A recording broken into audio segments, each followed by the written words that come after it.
Stick figure holding a coffee cup on a sidewalk as a giant T-Rex casually stomps past a small Starbucks building. Tiny cars screeching and pigeons flying away. Imagine you're walking to work one morning, coffee in hand, and a T-Rex casually stomps past the Starbucks. Cars screech, people scream, pigeons scatter, and suddenly traffic lights don't matter anymore. What if dinosaurs came back, not to jungles or theme parks, but to our cities today? Wide cityscape, tall skyscrapers, traffic, with dinosaurs wandering between buildings. A stegosaurus crossing the street, a velociraptor peeking around a corner. Let's explore what that world might look like. No Jurassic Park cages. No hidden islands. Just dinosaurs. Free, alive, and roaming the streets of New York, Tokyo, or Los Angeles. How would they survive? How would we survive? And could humans and dinosaurs even share the same city? First, survival. A city is nothing like the Cretaceous period. There are no endless forests of ferns or herds of ancient prey. Herbivores like Triceratops might actually thrive at first. Why? Because cities are full of trees, parks, and gardens. Central Park in New York could become a prehistoric buffet. Even your neighbor's carefully trimmed hedge might suddenly become dinner. But carnivores? That's a problem. A full-grown T-Rex needs about 40,000 calories per day. That's roughly 200 cheeseburgers, or one unlucky city bus full of people.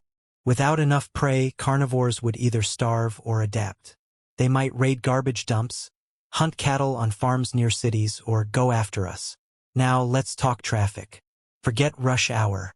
Imagine a herd of Brachiosaurus slowly crossing the freeway. Each one weighs more than 10 elephants.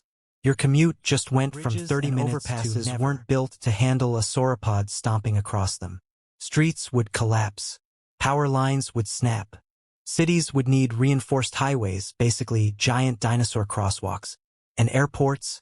Imagine a pteranodon swooping into a Boeing 747's flight path.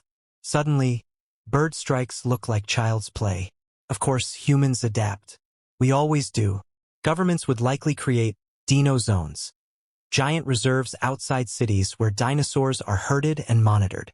Think national parks, but with fences tall enough to keep out a T-Rex. Meanwhile, cities might get armored buses, underground pedestrian tunnels, and maybe even dino-proof skyscrapers with reinforced glass. There would also be a new economy. Imagine dinosaur wranglers like futuristic cowboys, keeping raptors away from schoolyards. Insurance companies would sell dino damage coverage. Fast food chains might advertise 100% raptor-free burgers. Dinosaurs might reshape the entire ecosystem. Large herbivores would strip cities bare of greenery.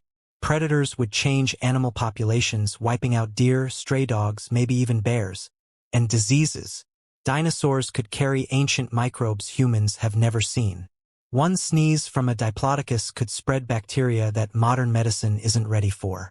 Futuristic city with nets stretched between skyscrapers, drones flying overhead, and stick figures walking underground tunnels while dinosaurs roam above.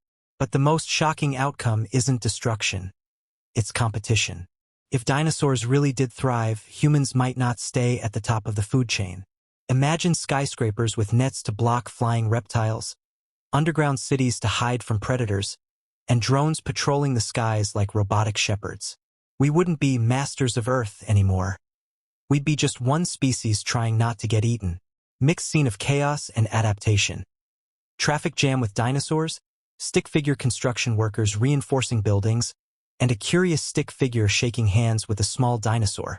So what if dinosaurs returned and roamed modern cities? We'd see chaos at first, traffic jams, collapsed buildings, and a lot of terrified people. But in the long run, we'd adapt as we always do. We'd build new systems, new defenses, maybe even new relationships with these ancient creatures. It would be dangerous, messy, and terrifying. But it would also be the most exciting time to be alive. So what do you think? Could humans and dinosaurs actually share a city? Or would we become lunch within a week? Let me know in the comments below. And if you enjoyed this trip into What If Science, don't forget to like the video, subscribe, and hit the bell so you don't miss the next wild scenario. Because who knows? The next what if might be even scarier.